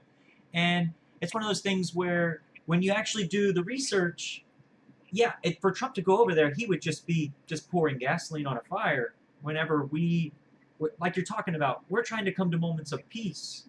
We're trying to come to moments where we are not, every interaction shouldn't be like all or none. when it comes to things. It should be like trying to find the peaceful negotiation for both. That's the only way we can, as people who believe in a free market, the only way the market can truly be free is if we're both on the same fucking even level, compromise. Yeah. There has to be continuity on both sides. And I mean, that's just one of those things where people are asking Trump to condemn, Putin for this. And I don't even know if Putin's put those bounties on people. I think that, like, when you had the coach for New Orleans, that wasn't the main coach that set up for those bounties. That defensive coordinator had his own little program for getting his boys rowdied up to tackle the hell out of you whenever they were out there on the field. And that's one of those things where Trump understands that, like, you don't just take the head of this state and the head of the state and they just go butt heads. There's got to be there has to be civility that comes from this. Well, and also, so again, like I said, we're looking at a peace talks in Afghanistan and a possibility of withdrawal, and these types of stories start coming out, and it's from unnamed sources within one of those 3-letter agencies, and it's like, oh, yeah, the same ones that lied us into the war in Iraq. So I'm just gonna take this at face value and totally believe it. They lied about the Gulf of Tonkin to get us into the Vietnam War. There's a long history of them lying about situations. The aluminum tubes, weapons of mass destruction. The chemical attacks in Syria, they were lying about that, and so it's like, I'm not just gonna take it at face value that these things are actually occurring, because I know this is a war that you don't want to end and you want to keep it going, and so you're gonna try to keep it going. And I'm not trying to. And let me make sure I interrupt my own self here. I am not trying to be a Putin apologist. I totally understand, like, Russia and where their head is, China where their head is, India where their head is. I know where, like, everybody's foreign interests to a degree are. So I'm not being a Putin apologist at all. But if I was the general manager of a company and I had another company and I was on arguably, through a dispute, I was in their airspace or I was operating under where they are politically doing things, then I wouldn't want to immediately just start an all-out war with them. I would want to make sure I at least correct myself, or I work on some kind of treaty where maybe at some point, we start working together in some capacity, or we try to talk them away from being aggressive like it seems like they are right now. It seems like they're trying to do some kind of pincer attack. And it seems like that's kind of their thing right now. And it's not that it's right or wrong as a libertarian. I just feel like we shouldn't get involved. We should let them do them. Yeah, I mean, imagine if they were flying a bomber over Lake Michigan and what we would, how our reaction would be. So it is one of those things. Yeah, I mean, I am no fan of Putin. He literally just poisoned his main opponent in the election that's coming up. Literally. So this isn't to say that Russia is incapable of doing something like this, but it's just kind of Occam's razor. It does not make sense for them to try to entice America into a full-blown war. Russia doesn't want it any more than we do. So I think a lot of countries are keeping, because of the war over there, I think a lot of those countries are keeping their COVID numbers under wraps, because I think COVID has devastated a lot more in those countries than we think that it did. And I think in the Middle East, you mean? Yeah, I'm just talking about in general over there. I'm talking about in Russia, in China, in India. I think that they did a better job of covering it up, because if you go look at the national deaths, and you look at their nation's deaths and stuff, they're just so much. I mean, their populations are so much higher than ours outside of Russia. But for such a high population, only having 40,000 deaths seems really trivial whenever USA, 4.5% of the Earth's population, has 25% of the deaths. Yeah. Which kind of leads me into the next topic here, which is our COVID response and our disaster relief programs. And I would kick off with COVID by just kind of asking the basic question. How do you feel about the numbers and how they're reported in America right now? You know where I'm going with it. Yeah, there's first of all, there's definitely been lying. I think China is the biggest liars that we've seen. They had millions of cell phones go dark. Cell phone users go dark, so I think their numbers are significantly higher. than anything they're being reported. And the fact that Oh, the yeah. media used to carry water for them and act as if their numbers are legitimate is, I think, more Yeah. proof of how lost they are and how out of touch they are. As far as our numbers go, I mean, we can't ignore the fact that there's incentive to mark something as a COVID death. You Yeah. can't take it out of it. So the numbers aren't truly reliable. I remember when the New York Times printed out those 1,000 names on the front page of people who had died of COVID, and 6 names down, it was a dude who had it was a gunshot wound that killed him. But Yeah. he was marked as COVID death because he happened to have COVID. So you can't fully trust the numbers. The CDC released today, again, very quietly, that only 6% of the folks who have died in the USA have died with only COVID in their system. So that would put us at around 9,000 deaths with no Yes. comorbidities whatsoever. The So vast majority I'm were gonna old. pull this up really quick. Sorry. Oh yeah, the vast majority of people were people who were very old and who if people really want to split hairs about dying of 3 weeks earlier than they probably would have, we can really get into that if people want to. Yeah. What you can look at though is even with the skewed data, you can look at the fact that it's not as deadly as we thought, which is a good Oh, thing. yeah. You can Even look with at the fact, even with the 180,000 deaths, yeah, if you really factor that into America's population and then the transmission rate and then the concept of herd immunity, and then you actually look at the bell curve, then the worst has happened. It happened in April when you look at yes. when you look at the spike. Well, and part of it too is what we've seen, because there's a freak out about this second spike that we saw in the South and in California. First of all, you can't discount the protests because it was about 2 weeks after the massive protests, so that Right. can't be discounted. COVID doesn't care what your political views are, but what I also think we were seeing is the Northeast had their peak first. They got hit first. They had their peak first. We're now seeing the South and California on the down back end of their peaks. We hit our peaks and we're good. You can look at California and Texas. You can compare almost directly. They're very similar population sizes. We've had close to the same number of active cases, of infected cases, and close to the same number of deaths. So you can look at that and you can extrapolate, well, lockdowns aren't effective because California locked it down tight, Yeah. and Texas did for a month, and then Abbott Yeah. let us kind of decide how we wanted to go forward, and we've got pretty much the exact same results, almost to the number. Yeah. As It was California. we locked down for March, and then I remember like the first or second week of April, Selena was able to go back to work, and she's been working ever since. And Yeah. I mean, she's a 9-year veteran working where she works, so I knew that she would be probably one of the first people called back, and even Yeah. a most reduced of capacities. And I think Texas was really smart in going ahead and opening back up, because we could always close back down if another spike was happening. We could always go, okay, well then look, the numbers are showing this, right? But there never was that. I can't even tell you anybody around me that had it. I'm not saying it didn't exist. I just never really. That's how low of a like transmission rate. I never knew, and if they did have it, they never told me about it.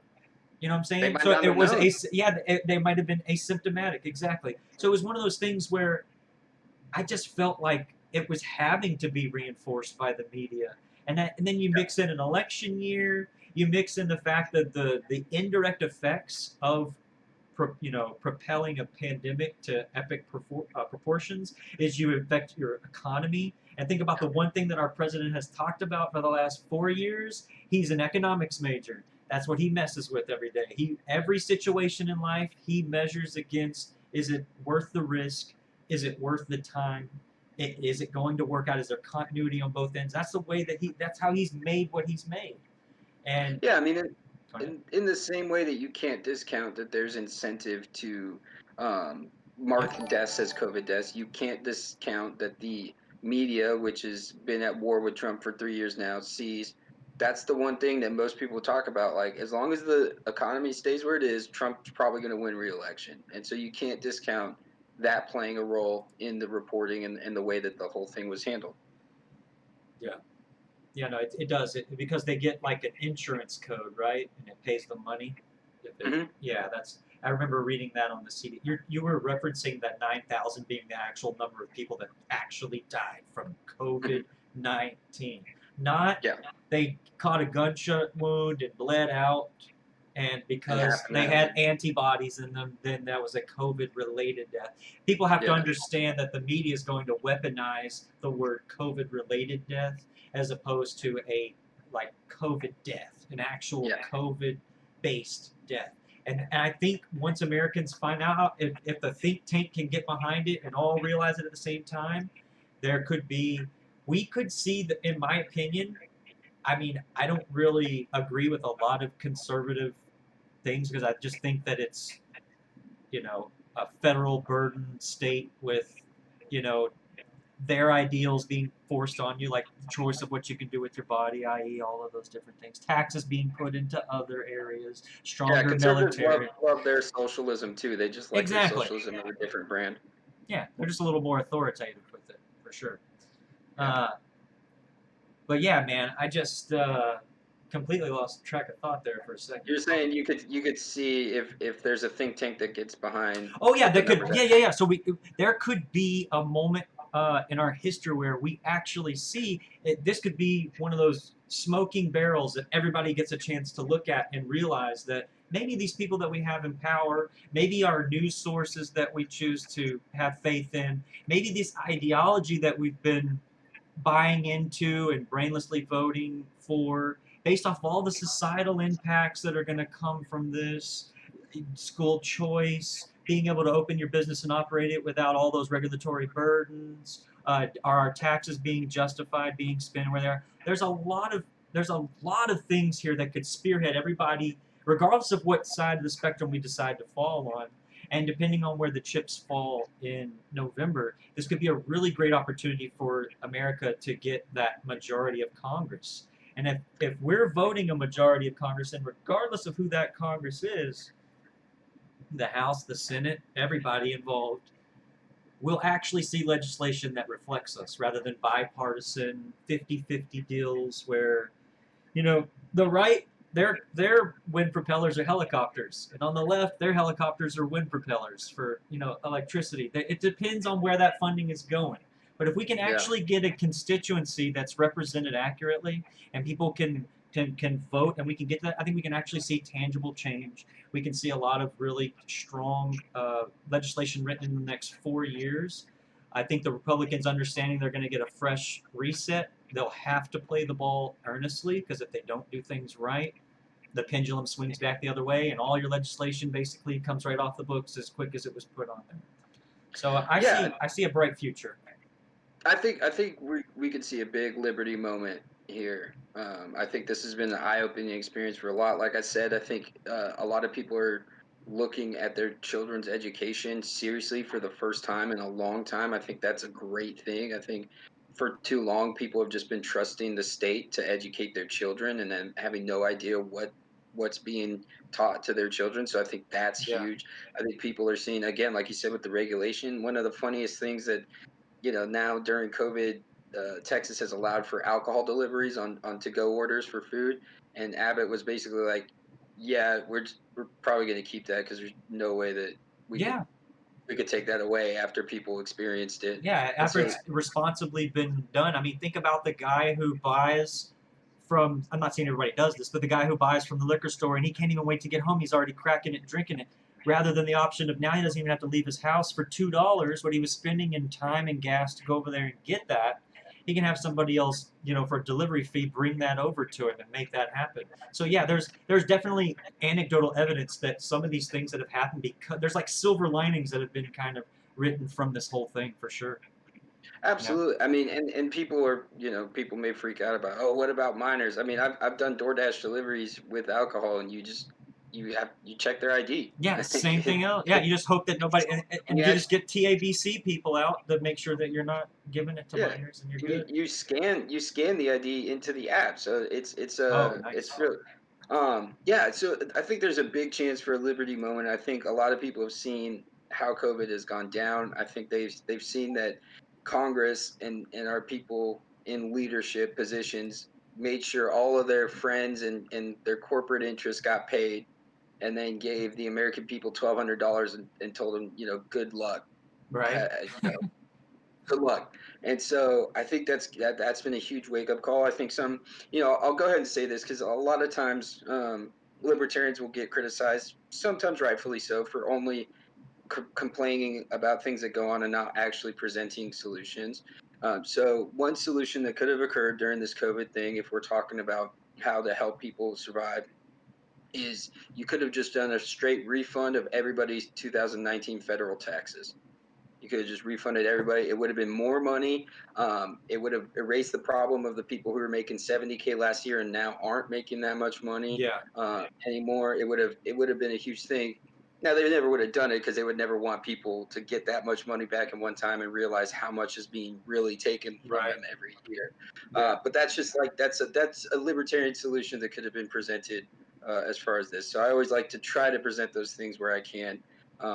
And like we said earlier, a lot of times it's not necessarily clear how a market would fix something, but that's something we could say just straight up, like Yeah. instead of just I tell you writing a what, it's check. better. It's better than sitting in your basement with a bowl on your head, just waiting for the conspiracy theory to float over so that I can come out and see everybody. What are y'all doing? You know, Yeah, I exactly. see statuses where people are like, "I went outside today and breathed air," and that's their status. Like that's how seriously people listen to their government and listen to It's so their sad. news forces or all the news, all of their stories that they have, all of their anecdotal little stats and graphs that they put up there to try to scare people. And really, if you just counter check a lot of these things that people put up, there's almost instant avenue to dispelling a lot of these stats, or to let you know that there's a benefit of the doubt there, or that even though this graph was used, it doesn't take in consideration X, Y, Z special situations, and therefore creating overall correlation and not necessarily causation. Yeah, I mean, and that's a huge thing too. I'm glad you brought that up about people staying inside and whatnot. I mean, the fact that nobody in the media who has been trumpeting the lockdowns and everything is willing to even consider the conversation of what are the suicides going to look like, what are the overdosings going to look like, deaths, and what are the cardiac deaths that are going to get marked as COVID related, but we know aren't really COVID related. Yeah, What are we looking at? How many people did we really sacrifice by doing this? yeah. Is what we're going to be looking at. I mean, a So lot of that's those deaths too are from Cuomo and the whole New York response when he ordered putting all of those people that were sick back into essentially hospice care, yeah, and open hospice care.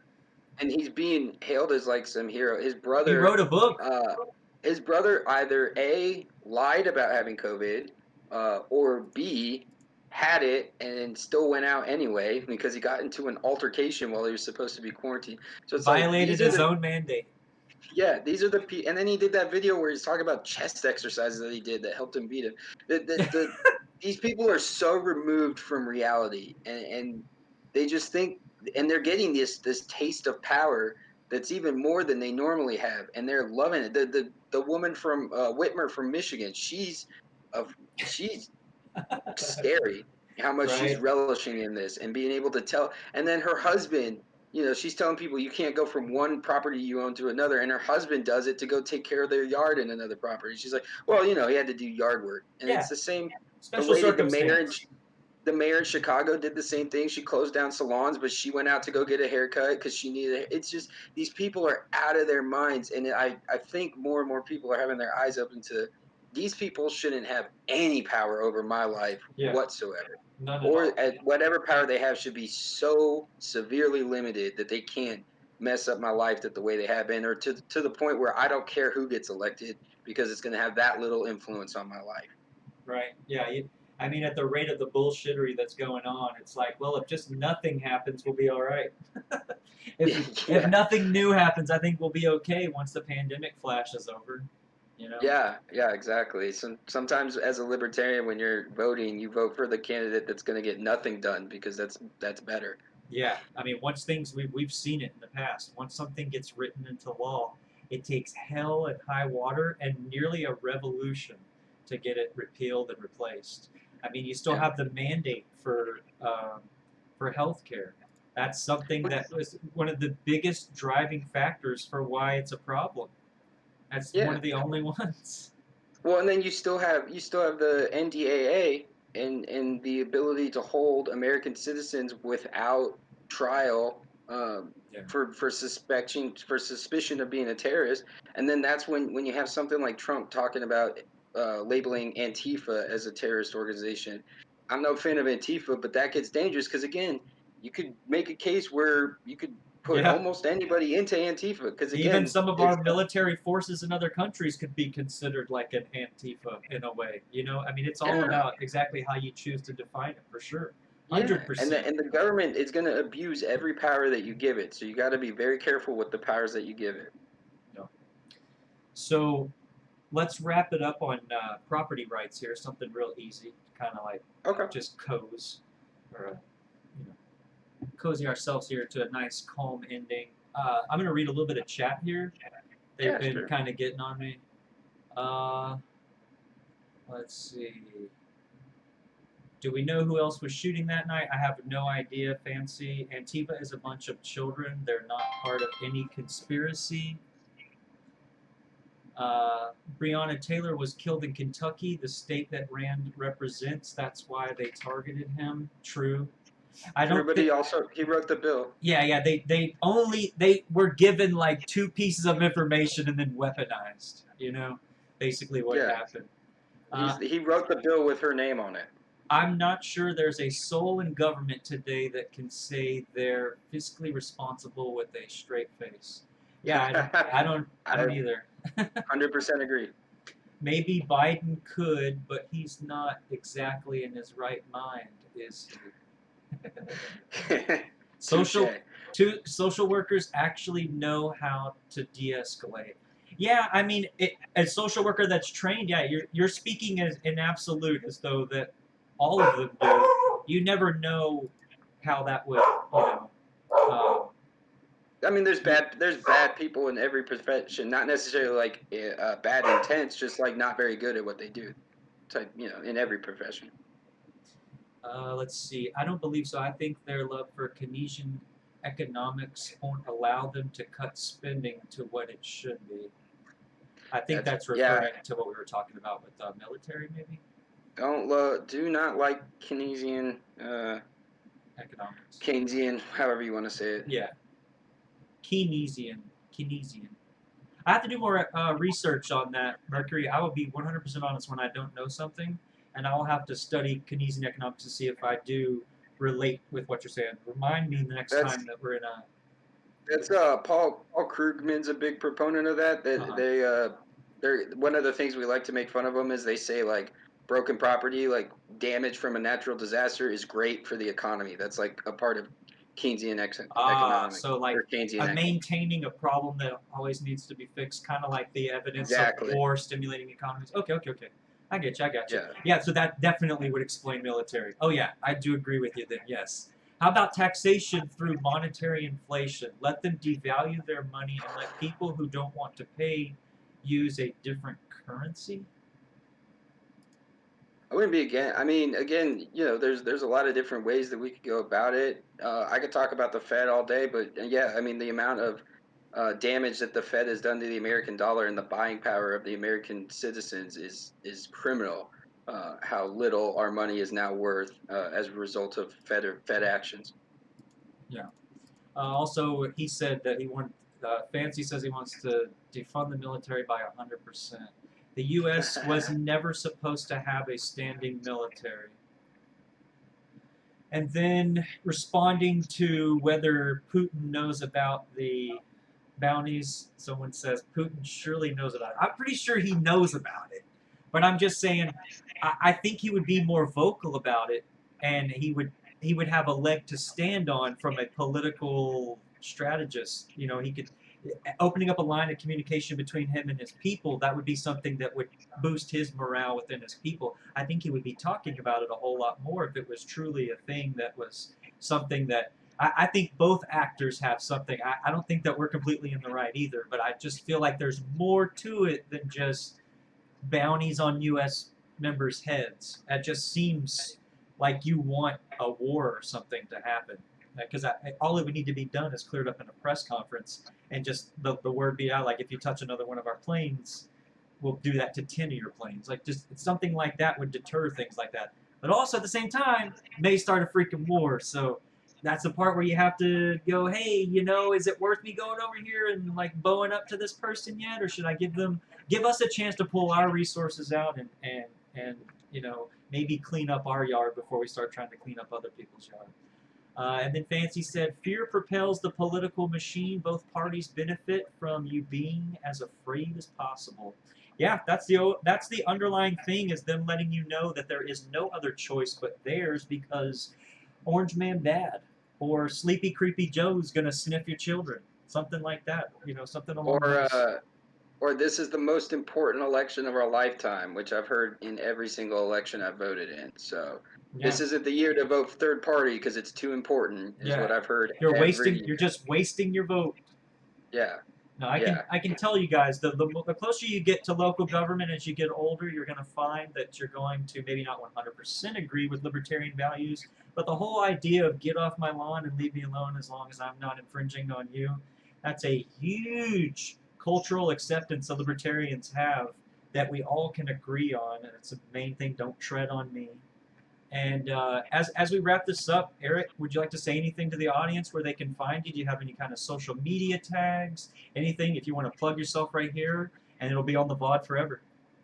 Oh, awesome. Yeah. So, yeah, I can be found on social media, both Twitter and Instagram. It's Eric, ERIC underscore M as in Michael underscore my last name, Guerra, Guerra. So that's both Instagram and Twitter. I also do a podcast. I took some considerable time off, but recorded a couple episodes this weekend to get out, so that'll be back up and running. Cool. That's called the Sovereign Individual Podcast. You can find Twitter at Sovereign Pod. So that's another one. You can catch a lot of my ideas. I get more into like the AnCap side of things, anarchist side of things as well, and then yeah, if you're interested in anything that you're hearing and you're local to the Austin area, check out the Libertarian Party of Travis County. We've got a Facebook page and a group, and we meet fairly regularly here. Things with COVID got a little weird, but we're kind of back on a normal schedule now. We've got a lot of candidates who are doing great things that could use volunteer help. So if that's something you're interested in, it's how I Can got my you start. can you name any candidates while we're here that people could look up if they're interested in just Travis County? You don't necessarily have to like try to name off them. There's a lot of Yeah, yeah, people yeah. running in a lot of counties for sure. Yeah. So at like the federal level, we've got a gentleman named Ted Brown who's running for Congress. We've got another gentleman named Bill Kelsey who's running for Congress, and another gentleman named Art DiBianca who's running for Congress. So those are some local guys. Um, we've got some great local candidates as well for like the Texas House. We've got Kenneth Moore. He's running in District 47, I believe, but I'm not 100% sure on that. But if you Yeah. look up Ken Moore, Moore, he's running. He's a great candidate. We've got Christopher David. He's running for a local judge race here in Austin. And then we've got the treasurer of our party, Erica Lockwood, is running for tax assessor collector as well. So we got some good representation here at the local level, and some real great candidates. And yeah, again, if you're interested, come out to a meeting or reach out on social media to the party. And we've got some great candidates. That's how I got my start. So if you're interested in libertarianism and the Libertarian Party, working on a campaign is a great way to get your feet wet. Heck yeah, man. And you guys, again, that's Eric Guerra. He is on twitter.com at twitter.com/Eric underscore M underscore Guerra. That's also at Instagram as well. Great guy. I'm really excited to get more involved with the Libertarian Party in Travis. I've kind of tried to make it like the mainstay for my platform. And as I myself personally get involved in politics and start submitting myself to just I guess the political machine, you could call it. Yeah. Yeah, I look forward to working with you, man. And Gotcha. hopefully having future interviews and stuff, just catching up with what's going on in Texas and abroad. And I thank you so much for being on the show, taking the time to come in here. We spent right at 2 hours in here. Awesome. I felt like it kind of just flew by. It Really felt did. like we just kind of got lost into it. That's the kind of the way that I like to host the show. I think I just want to vibe with it. I don't like to try to interrupt too much with what's going on in the chat. Take a little bit of time at the end to answer a lot of the main questions and things that people were talking about. Mostly just comments and banter people were throwing in there. But I hope you have a great day, dude. Thank you for joining me on the show today. And like I said, I look forward to working with you in the future, man. Thanks for having me, man. I'm really excited about what you're doing here. Honored to have been here. Have me back anytime, and I'll get you on my podcast as well. And keep fighting the good fight. Keep fighting for liberty. Hey, and for one time, hook 'em, baby. Hook 'em horns. Take it easy, man. Thank you. You too. All right, guys, that was great. That was Eric Guerra. Great guy, like I said, great guy. Solid individual. Solid individual. Let me get my ass back up here, boys. That was awesome. That was just exactly how I planned for it to go, boys. There we go. Yeah. I learned technologies. Thank you again, Eric. I will definitely let you know as soon as I get that video chopped and cut for you. It's right at 2 hours, and I think it's great. It's great material. I hope that you guys learned a whole lot of stuff from that, as far as like deep diving into what my personal libertarian beliefs are. We didn't get quite to roll into property rights, but we did kind of touch on property rights towards the very beginning of the interview. But on that note, guys, let's go back to checking out what's going on around the world. Might do a little history deep dive. Who knows? You guys got any questions? You guys want to ask any questions about what's going on?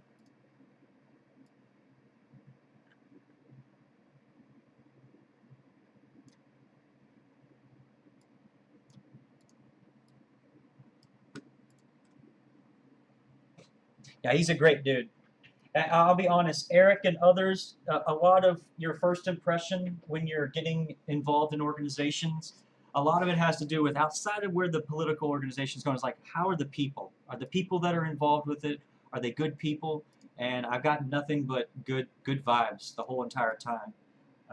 Never seen an unprofessional bone in that guy's body. He's a good dude. And I personally wish him the best when it comes to making a political impact. Because if I myself plan on doing it at some point, I got to make sure that at this point of my career that I can do everything I can to get involved and help until my time comes. Guys, I'm going to go to the bathroom because I sat there for a couple hours dancing around and I did not want the vibe to break. So I just kind of sat there and did it. Can I send an economics song your way? Yeah, go for it, Fancy. That was fun. I want to do that like 2 times a week. So if I pull on Libertarian Party members 2 times a week, you guys would come back to watch it? You guys would come back and check it out? Was that fun? Do you guys feel like you learned anything? As I get more accustomed to software and as I get a better computer, I'll be able to put in certain videos and stuff that's happening on YouTube, and therefore I'll be able to be more interactive, have more interactive shit going on. I hope you guys enjoyed that. I might